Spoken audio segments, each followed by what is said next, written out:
স্বাগত জানাচ্ছি টিভিএন 24 এর নিয়মিত আয়োজন আওয়ার ডেমোক্রেসি অনুষ্ঠানে আপনাদের সাথে আছি আমি তাহিয়া রুবাইয়া তপলা। দিনের বাছাই করা সংবাদ এবং এর পর্যালোচনা নিয়েই আমাদের নিয়মিত এই আয়োজন। আজকে দিনে অনেকগুলো সংবাদ রয়েছে, তার মধ্যে বাছাই করা কিছু সংবাদ আমার হাতে রয়েছে। দর্শকদেরকে একাংশ জানাতে চাই, ফেডারেল রিজার্ভ তাদের মূল সুদের হার 4.25 থেকে 4.50 পর্যায়ে অপরিবর্তিত রাখার কথা বলছে এবং 2025 সালে সুদের হার কমানোর পরিকল্পনা করছে। তবে প্রেসিডেন্ট ডোনাল্ড ট্রাম্প এই সিদ্ধান্তের সঙ্গে একমত নন এবং দ্রুত সুদের হার কমানোর আহ্বান তিনি জানিয়েছেন।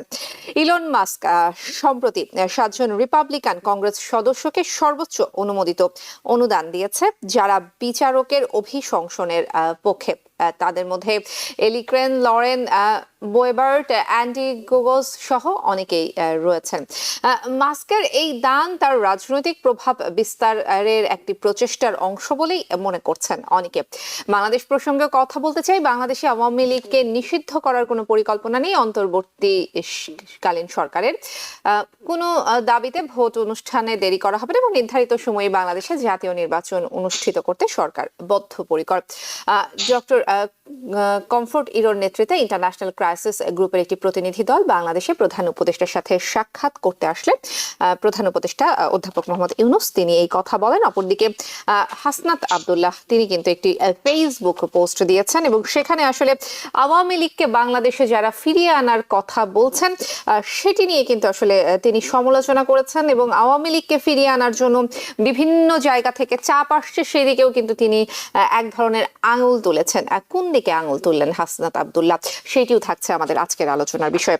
আলোচনার জন্য আমার সাথে এই মুহূর্তে অনলাইনে যুক্ত হচ্ছেন ইউনিভার্সিটি অফ নর্থ ক্যারোলাইনা থেকে ডক্টর নাকিবুর রহমান এবং আমার সাথে আরো যুক্ত হচ্ছেন স্ট্যান্ডার্ড এক্সপ্রেসের সিইও মোহাম্মদ মালিক। দুজন অতিথিকেই স্বাগত জানাচ্ছি আমাদের আজকের আলোচনায়। আমরা আমেরিকার প্রসঙ্গ দিয়েই শুরু করব নিশ্চয়ই বরাবরের মতো। ডক্টর নকিবুর রহমান, আপনাকে দিয়ে শুরু করি। ফেডারেল রিজার্ভ সুদের হার অপরিবর্তিত রাখছে, যেখানে প্রেসিডেন্ট ডোনাল্ড ট্রাম্প একমত নন। মূল্যস্ফীতি সামাল দেওয়া নিয়ে এক ধরনের শঙ্কা তৈরি হচ্ছে, আপনার পর্যালোচনা শুনি। জি, অনেক ধন্যবাদ অপলাপা।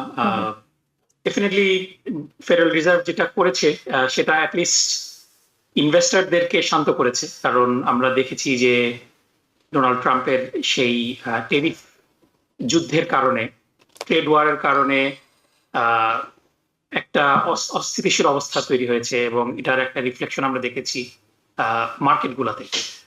স্টক মার্কেটে এটার একটা রিফ্লেকশন আছে যে একেবারে খুবই আনসার্টেন, যে একেবারে একদিনে 4-5% নাসডাক ড্রপ করছে, আবার পরের দিন একটু ইমপ্রুভ করছে, আবার পরের দিন ড্রপ করছে। সো এই টেরিফ ওয়ারের সবচেয়ে বড় যেটা কস্ট সেটা হলো যে মুদ্রাস্ফীতির হার বেড়ে যাওয়া, এবং মুদ্রাস্ফীতির হার যদি বেড়ে যায় তখন ফেডারেল রিজার্ভ এই মুদ্রাস্ফীতিকে কমানোর জন্য ফেডারেল রেট সুদের হার বাড়ানো এটা একটা ক্লাসিক্যাল পদ্ধতি, এবং সেটাই অনেকে আশঙ্কা করছিল যে আমরা দেখছি যে এই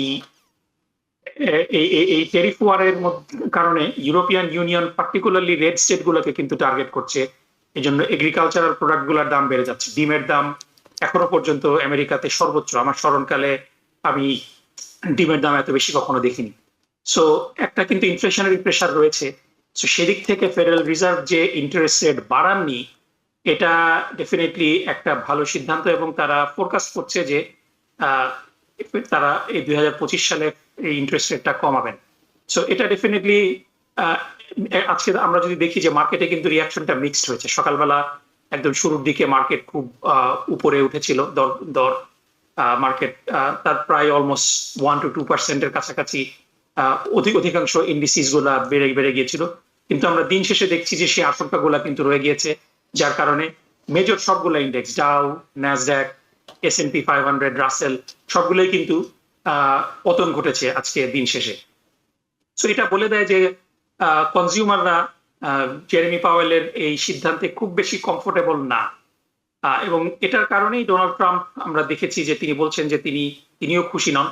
তিনি মনে করেন যে ফেডারেল রিজার্ভের ইন্টারেস্ট রেট এই বৈঠকেই কমানো উচিত ছিল, কিন্তু ডেফিনেটলি আমরা ভুলে গেলে চলবে না যে আমাদের এখানে ফেডারেল রিজার্ভ কিন্তু ইন্ডিপেন্ডেন্টলি কাজ করে, এবং ফেডারেল রিজার্ভের চেয়ারম্যানের নিয়োগ ডেফিনেটলি প্রেসিডেন্ট দেন, কিন্তু ফেডারেল রিজার্ভ এর চেয়ারম্যানকে ইমপিচমেন্ট ছাড়া সরানোর কিন্তু কোনো উপায় নেই। সুতরাং জেরোম পাওয়েল কিন্তু তার ইন্ডিপেন্ডেন্স দিয়েই কাজ করবেন।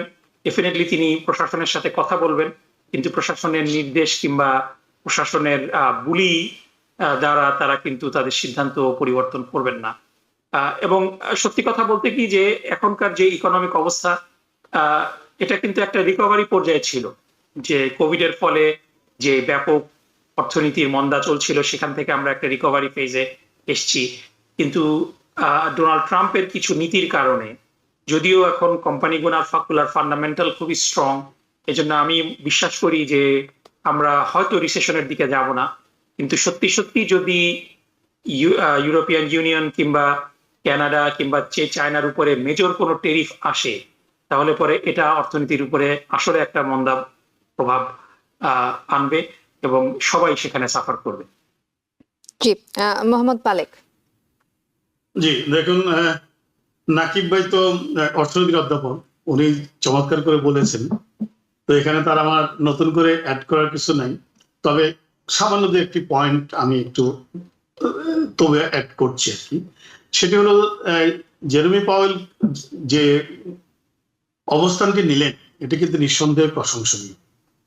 এখন আমেরিকার অর্থনীতি এমন একটা জায়গায় আছে যে ভেরি স্যাটিসফ্যাক্টরি একটা অবস্থানে আছে। পৃথিবীর যে কোনো দেশের অর্থনীতি বর্তমান অর্থনীতির তুলনা করে দেখুন যে কোভিড মহামারী উত্তর বিশ্বে এত দ্রুত এবং এত সুন্দর একটা অবস্থানে আমেরিকার যে অর্থনীতি, সেটা অন্য কোনো দেশে কিন্তু এইরকম উত্তরণ ঘটেনি। তো এরকম একটা অবস্থা এসে ফেড চেয়ারম্যান যে ভূমিকাটি রাখলেন, সেটি হলো দেশের ভবিষ্যৎ অর্থনীতিকে কিভাবে সুরক্ষা করা যায়, অর্থাৎ এই অবস্থানটা ধরে রাখা যায়, সেই চেষ্টা তিনি করছেন। যে কারণে তিনি এই ইন্টারেস্ট রেট কিন্তু কমানোর ব্যাপারে সম্মত হননি। তো তিনি বরং কিছু সতর্ক আশঙ্কার কথা বলেছেন। যেমন তিনটি বিষয় নিয়ে তিনি উল্লেখ করেছেন। একটি বিষয় হলো ট্রাম্পের যে ট্যারিফ নীতি, সেটি যদি কার্যকর উনি সত্যি করেন, তাহলে যে দুটি জিনিস হবে, একটা হবে হায়ার ইনফ্লেশন, আর একটা হবে উইকার গ্রোথ। এখন কিন্তু ইকোনমিতে ইনফ্লেশন 2 এর কাছাকাছি 2.7, যেটা খুব আদর্শ ধরে নেওয়া হয়। আপনার গ্রোথ আছে 1.7, এরপরে আপনার আনএমপ্লয়মেন্ট রেটও খুব একটা খারাপ না, 4%। তো এরকম একটা অবস্থার মধ্যে যদি আপনার ট্যারিফটা যুদ্ধটা সত্যি মানে ব্যাপকভাবে ছড়িয়ে পড়ে, তাহলে কিন্তু দ্রব্যমূল্য বাড়বে, ফিরিয়ে রাখার কোনো উপায় নেই। নাকিব ভাই যেমনটি বলছিলেন, স্পেশালি যে মেক্সিকো থেকে আমরা যে ডেইরি প্রোডাক্টস এবং এগ্রো প্রোডাক্টস মেক্সিকো থেকে আনি, তার টোটাল চাহিদার প্রায় 28% আসে। তাহলে যদি ট্যারিফটা চালু হয়ে যায়, তাহলে এই প্রোডাক্টের দাম বাড়বে বাজারে। আমদানিকারকরা তো কখনো তার পকেট থেকে এই ট্যারিফ দেবে না। গভর্নমেন্ট সেক্টর বা সরকারি রাজস্ব খাতে হয়তো রাজস্ব জমা হবে, ইনকাম বাড়বে, কিন্তু দ্রব্যমূল্য বাড়ার কারণে সাধারণ ভোক্তা যারা, তারা কিন্তু সাংঘাতিক রকম বিপর্যস্ত অবস্থার মধ্যে পড়বে। সেই সঙ্গে কি করবে, এটা গ্রোথটাকে মানে স্লথ করে দেবে, অর্থনীতিতে গ্রোথটা থাকবে না। আরেকটা জিনিস বলেছেন তিনি, ক্র্যাকডাউন অন ইমিগ্রেশন, যেটা ট্রাম্প করছেন এখন। এই যে ইমিগ্রেশনের উপর যত বেশি ক্র্যাকডাউন আসবে, তত লেবার শর্টেজ দেখা যাবে আমেরিকাতে। লেবার শর্টেজ যখন দেখা দিবে, তখন কিন্তু আপনার এটাও দ্রব্যমূল্য যেমন বাড়াবে, গ্রোথও কমাবে। আরেকটি কথা তিনি বলেছেন যে মাস লে অফ যেটা করছেন তিনি, ফেডারেল ওয়ার্কার্স, বিভিন্ন লেভেলের ফেডারেল ওয়ার্কার্স যে মাস লে অফ করছে, এর ফলে যেটা হবে যে এই মুহূর্তে আমেরিকার অর্থনীতি রিসেশন না হলেও লোকাল ইকোনমিতে এক ধরনের রিসেশনের সৃষ্টি হতে পারে। এই তিনটা স্পেশাল সতর্ক অবস্থার কথা তিনি বলেছেন। তারপরে তিনি যেটা বলছেন, নেট এফেক্ট কি হবে ট্রাম্পের এই সমস্ত পলিসির কারণে গ্রোথ, ইনফ্লেশন এবং লেবারের উপরে, সেটা এখনো অনিশ্চিত।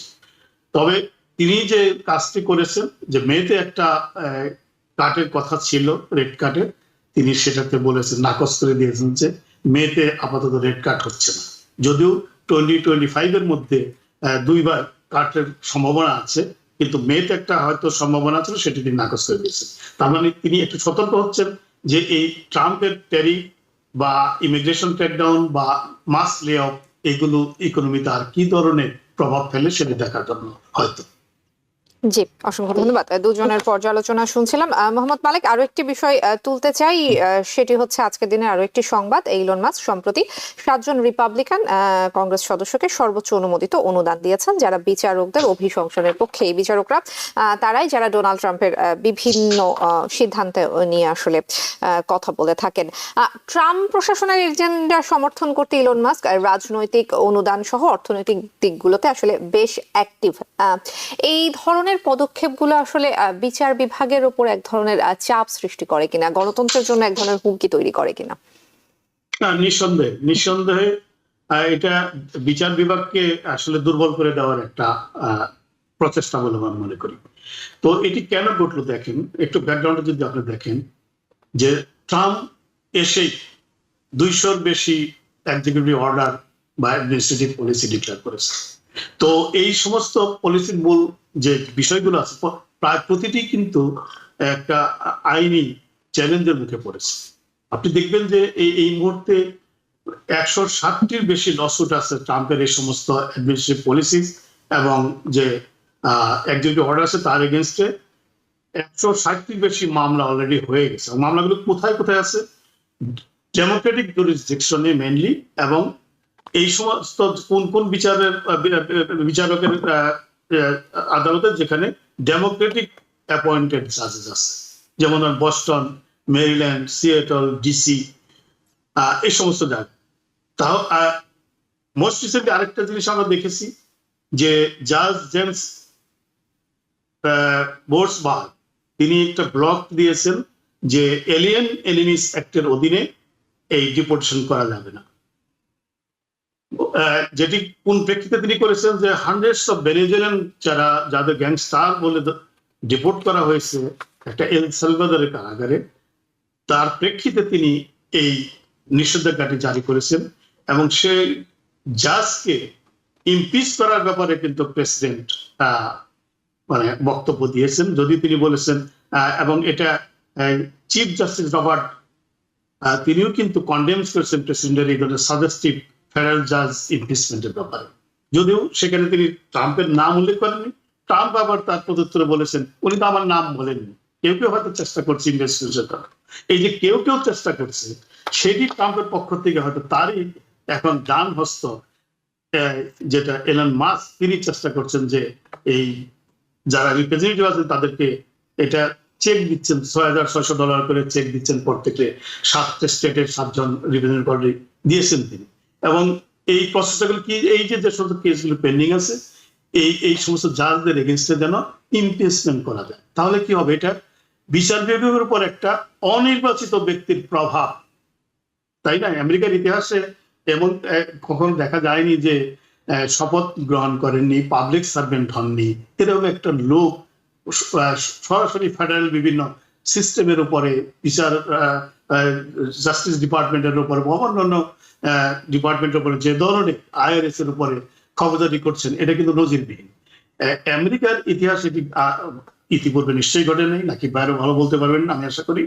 তো এরকম একটা ব্যক্তি, তার মাধ্যমে ট্রাম্প এখন চেষ্টা করছেন এই সমস্ত বিচারপতিদের ইমপিচমেন্ট যদি করা যায়, তাহলে ট্রাম্পের যে আইনি জটিলতায় যে এক্সিকিউটিভ অর্ডারগুলো পড়ে আছে সেগুলো সহজেই পার করে এনে এক্সিকিউট করা যাবে।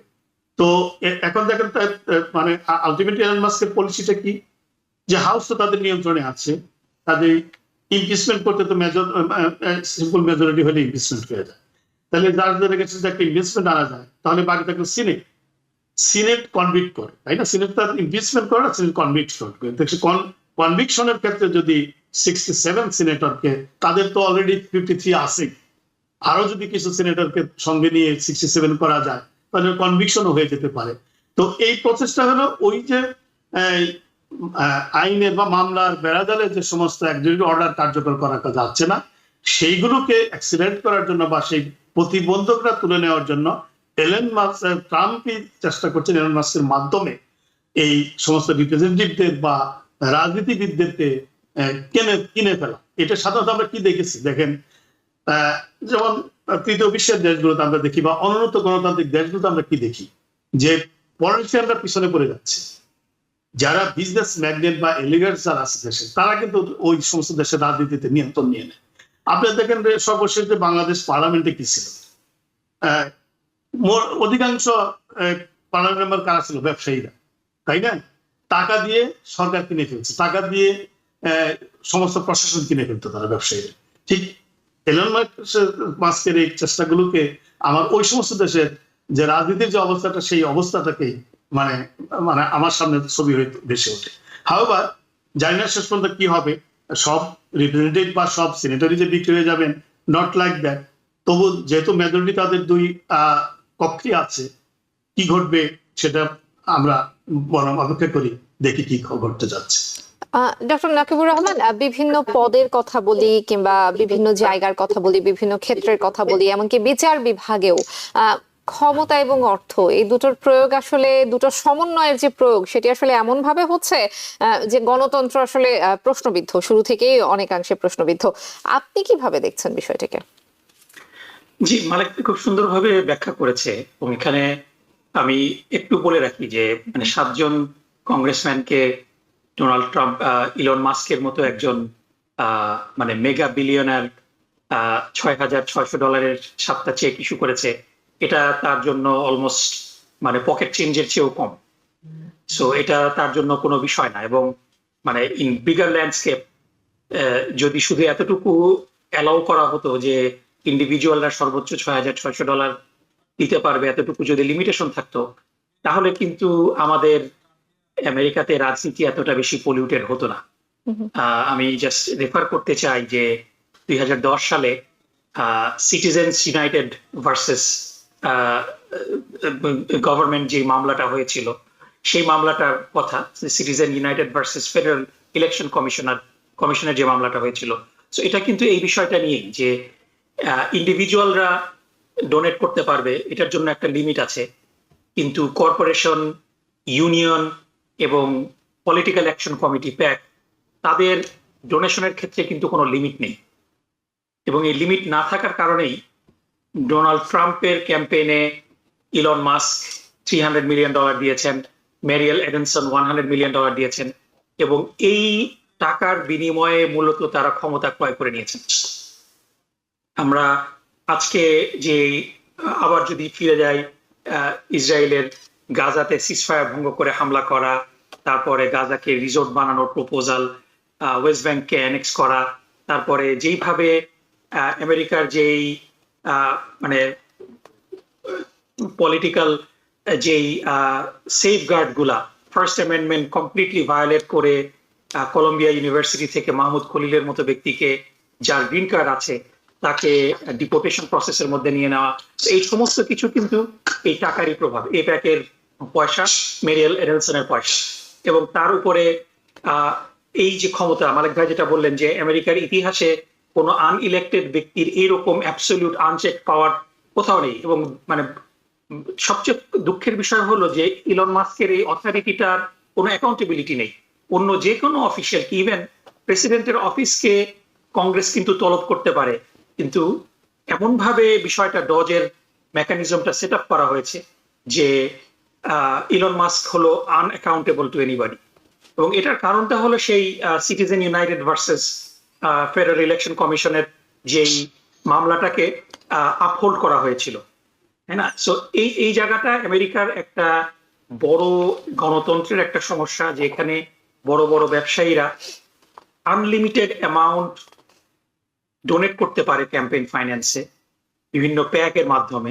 তাদের এই ইন্ডিভিজুয়াল $6,600 ক্যাপের মধ্যে থাকতে হয় না, এবং মূলত তারা সবকিছু নিয়ন্ত্রণ করে।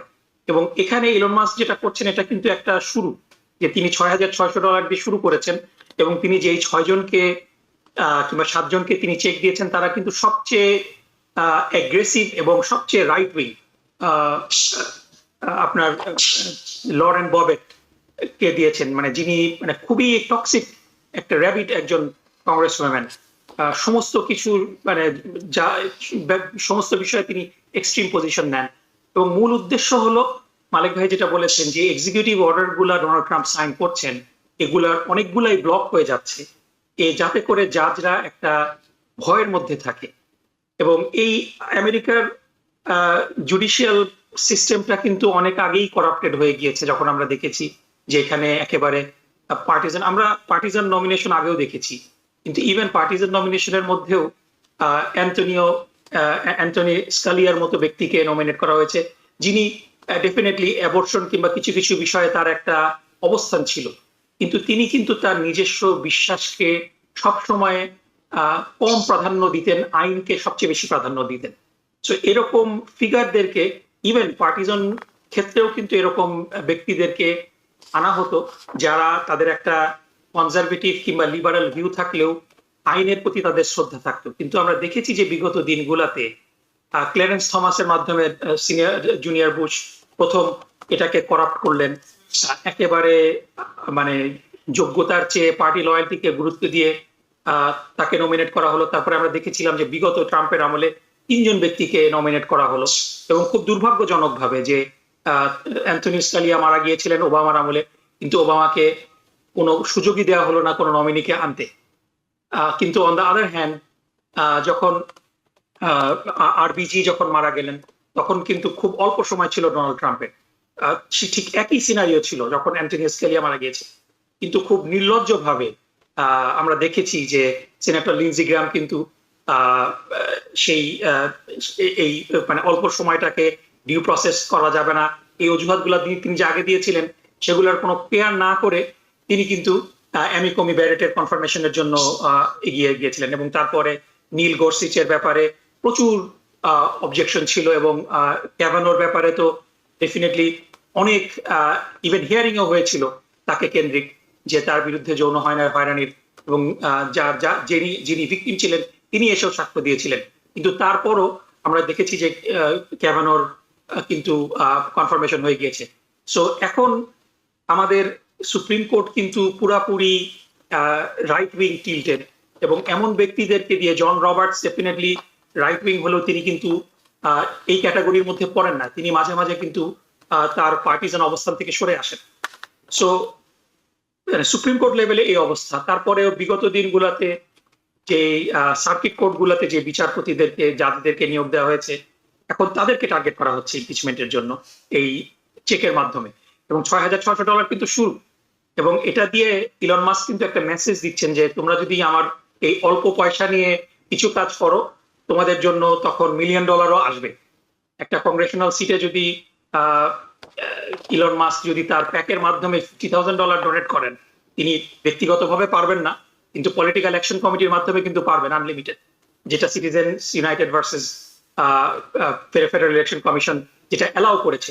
সো এখানে আমাদের ফিরে যেতে হবে ফান্ডামেন্টালে, যে বার্নি স্যান্ডার্স গত কংগ্রেসে যে বিলটা এনেছিলেন, এটা কিন্তু এই সিটিজেন ইউনাইটেডটাকে অ্যাবলিশ করার জন্য, যে কর্পোরেশনদের কিংবা পলিটিক্যাল অ্যাকশন কমিটি কিংবা লেবার ইউনিয়নের এরকম আনলিমিটেড ডোনেশনের ক্ষমতা থাকা উচিত না। যার কারণে আমরা দেখেছি যে আয়ের কাছে কংগ্রেস জিম্মি, আমরা দেখেছি আইপ্যাকের কাছে কংগ্রেস জিম্মি, এবং এখন আমরা দেখছি যে ইলন মাস্কের কাছে সবাই জিম্মি হয়ে যাচ্ছে। অনেকটা আসলে আশঙ্কার কথা। অসংখ্য ধন্যবাদ। আমরা একদম শেষ পর্যায়ে যেহেতু চলে এসেছি, আমি বাংলাদেশ প্রসঙ্গটা একটু আনতে চাই, এবং খুব ছোট্ট করে আসলে, যদিও আমি জানি যে এত ছোট করে হয়তো বা আসলে বলা কিংবা পর্যালোচনা করা সম্ভব হয় না, তারপরে যেহেতু সময় স্বল্পতা রয়েছে, হয়তো 1.5 মিনিট করে দুজনের কাছ থেকে একটু পর্যালোচনা নেয়ার চেষ্টা করবো। বাংলাদেশের যে ইস্যুটা, সেটি হচ্ছে বাংলাদেশের প্রধান উপদেষ্টা তিনি কিন্তু একটি সাক্ষাৎকারে বলেছেন যে আওয়ামী লীগকে নিষিদ্ধ করার মতো কোনো পরিকল্পনা নেই, কিন্তু অপরদিকে কিন্তু আসলে বাংলাদেশের যিনি অ্যাক্টিভিস্ট রয়েছেন এবং স্টুডেন্টদের যে নতুন যে পার্টি হলো ন্যাশনাল সিটিজেন পার্টির যিনি চিফ অর্গানাইজার সাউথের হাসনাত আব্দুল্লাহ, তিনি আজকে ফেসবুকে একটি স্ট্যাটাস দিয়েছেন, এবং সেখানে তিনি বলছেন রিফাইন্ড আওয়ামী লীগ নামে নতুন একটি ষড়যন্ত্র নিয়ে আসার পরিকল্পনা চলছে। এই পরিকল্পনা পুরোপুরি ভারতের। বেশ কিছু আওয়ামী লীগ নেতাকর্মীর নাম রয়েছে, এবং বলা হচ্ছে যে এরা মে এপ্রিলের দিকে আসতে পারে, এবং তারা শেখ পরিবারের অপরাধ স্বীকার করবে, শেখ হাসিনাকে অস্বীকার করবে। তাদেরকে হাসনাত আব্দুল্লাহ সহ আরো কয়েকজনকে চাপ দেয়া হচ্ছে। চাপটা আমি আসলে বিস্তারিত এখানে পড়লাম না, কিন্তু তিনি ক্যান্টনমেন্টের কথা উল্লেখ করেছেন। অভিযোগের তীরটা আসলে কার দিকে উঠলো, নাকিবুর রহমান? জি, এখানে তো পরিষ্কার অভিযোগটা ডেফিনেটলি সেনাপ্রধানের দিকে। মানে এখানে you don't have to be a rocket scientist to understand that. So এখানে আমি কয়েকটা কথা বলে নিই, যে আমাদের সামনে কিন্তু অনেকগুলা মডেল আছে দুনিয়াতে। আমরা দেখেছি যে যখনই একটা সরকার জঘন্য রকম অপরাধ করে, বিভিন্ন রকম অপরাধ করে, সেই সরকারের যখন পতন হয়, স্বেচ্ছায় চলে যাওয়া না, পতন যদি হয়, তখন সেই পতনের পরবর্তীতে সেই দেশে তাদেরকে কিভাবে ট্রিট করা হয় এরকম অনেকগুলো নজির কিন্তু আমাদের আছে। আমরা যদি সেই দ্বিতীয় বিশ্বযুদ্ধের পরে জার্মানির নাৎসি পার্টি থেকে শুরু করে আমরা সাউথ আফ্রিকার এক্সাম্পল যদি দেখি, আমরা রিসেন্টলি আরব স্প্রিং এর পরে আমরা কিছু কিছু দেশে দেখেছি, সবগুলা দেশে এরকম ভাবে রাজনৈতিক দল ছিল না, কিন্তু কিছু কিছু দেশে ছিল।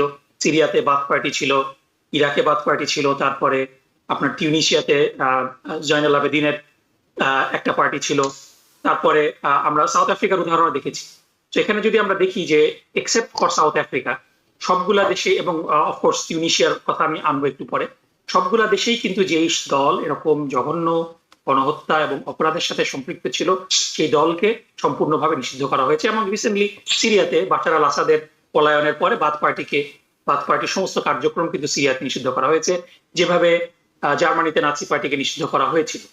এখন সাউথ আফ্রিকাতে কিন্তু ডি ক্লার্ক পালিয়ে যাননি, কিন্তু তিনি কিন্তু ক্ষমতা হস্তান্তর করেছিলেন, এবং এটার পরিপ্রেক্ষিতে খুব সুন্দর একটা নজির স্থাপন হয়েছিল সাউথ আফ্রিকাতে ট্রুথ অ্যান্ড রিকনসিলিয়েশন কমিশনের নামে। সেখানে শ্বেতাঙ্গরা দীর্ঘদিন ধরে যে অপরাধ করেছিল সেই অপরাধটা তারা স্বীকার করে নিয়েছে, যার কারণে যারা অপরাধ স্বীকার করেছে তাদেরকে কোনো গুরুদণ্ড দেওয়া হয়নি, এভাবে রিকনসাইল করে সামনে আগানো গিয়েছে।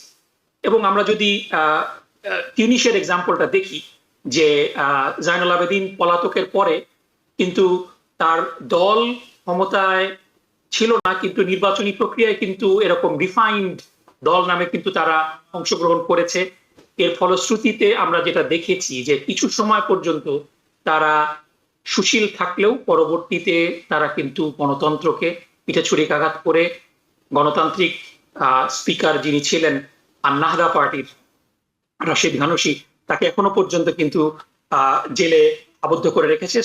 ডক্টর নাকিবুর রহমান, একদম সংক্ষিপ্ত করতে হবে, আমরা শেষ পর্যায়ে ওই এক্সাম্পল থেকে যদি আমরা দেখি, এখানে আওয়ামী লীগ যেই জঘন্য অপরাধ করেছে, যেটা জাতিসংঘের মানবাধিকার কমিশনের রিপোর্টে, ওএইচসিআর এর রিপোর্টে পরিষ্কারভাবে এসেছে। আমরা সচক্ষে আয়নাঘরগুলা দেখেছি, যেখানে বন্দীদেরকে বিনা অপরাধে দিনের পর দিন, বছরের পর বছর, 8 বছর পর্যন্ত নির্যাতন করা হয়েছে, তাদের পরিবার জানতো না তারা বেঁচে আছে না মারা গেছে। এরকম একটা জঘন্য অপরাধকারী দলের পুনর্বাসন কোনোভাবেই জাতি মেনে নেবে না। ধন্যবাদ। আমরা আপনার পর্যালোচনা শুনছিলাম, একদম শেষ পর্যায়ে চলে এসেছি। মোহাম্মদ মালেক, আপনার কাছ থেকে একটু ছোট্ট করে শুনবো যে সেনা প্রধানের এই ধরনের বিষয়গুলো কিংবা তার বিরুদ্ধে যে অভিযোগ উঠলো সেটিকে আসলে কিভাবে দেখছেন? না দেখুন, মানে 1-1.5 মিনিট তো আসলে এগুলো পর্যালোচনা হয় না, যে একটু ছোট্ট করে মন্তব্য শুনবো। যে নাকিব ভাই যেরকম বিভিন্ন ইতিহাসের মানে থেকে উদাহরণ দিলেন বিভিন্ন দেশের, তো বাংলাদেশের ক্ষেত্রে কিন্তু একটু ডিফারেন্ট কোন কি ধরনের, যে বাংলাদেশের যে শেখ হাসিনা সরকারের পতনের পর যে সরকারটা গঠিত হয়েছে সেটা কিন্তু কোনো বিপ্লবী সরকার না। একটা বিপ্লবী সরকার যখন সবকিছু ছেড়ে ফেলে দিয়ে নতুন করে একটা রিকনসিলিয়েশনের মাধ্যমে একটা জিনিস সৃষ্টি করে, এক্সিস্টিং কোনো সিস্টেমে থাকে না তারা তখন, কিন্তু বাংলাদেশে তো তা ঘটেনি। শেখ হাসিনার সরকারের পতন হয়েছে, কিন্তু যারা সরকারে এসছে তারা কিন্তু প্রচলিত সিস্টেমে, প্রচলিত সংবিধানে সিটিং প্রেসিডেন্টের কাছ থেকে শপথ নিয়েছেন সংবিধানকে সমুন্নত রাখার জন্য। কাজে এইখানে একটা মানে আমি এটা ত্রুটিও বলবো না, এইখানে একটা সিস্টেমিক একটা বিষয় আছে। সেই জন্য এখানে যে বিপ্লবী সরকারের মতো যে সিদ্ধান্তগুলো নেওয়া যায় সেগুলো নেওয়া যাচ্ছে না। আমাদের আসলে আলোচনা আরো চলতে পারতো, কিন্তু আজকে আসলে একেবারেই 30 সেকেন্ডে বলি, সেটা হলো যে এই আওয়ামী লীগের নিষিদ্ধ করার ব্যাপারে কিন্তু জাতিসংঘের যে তদন্ত কমিটি আছে তারা কিন্তু কোনো রাজনৈতিক দলকে নিষিদ্ধের কথা বলেনি।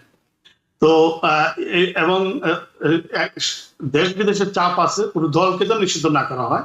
আওয়ামী লীগ যদি যে সমস্ত ব্যক্তি আওয়ামী লীগের দোষ করেছে, অন্যায় করেছে, গণহত্যা করেছে, তাদেরকে ব্যক্তিগতভাবে বিচার করে তাদেরকে বিচারের আওতায় আনার উপরে জোর দেওয়া হচ্ছে। জি, অসংখ্য ধন্যবাদ। আজকে আসলে একেবারেই আর সময় দিতে পারছি না, দুজন অতিথিকেই ধন্যবাদ জানাবো দর্শকদেরকে। আবার ডেমোক্রেসি অনুষ্ঠানে এই ছিল আজকের মতো।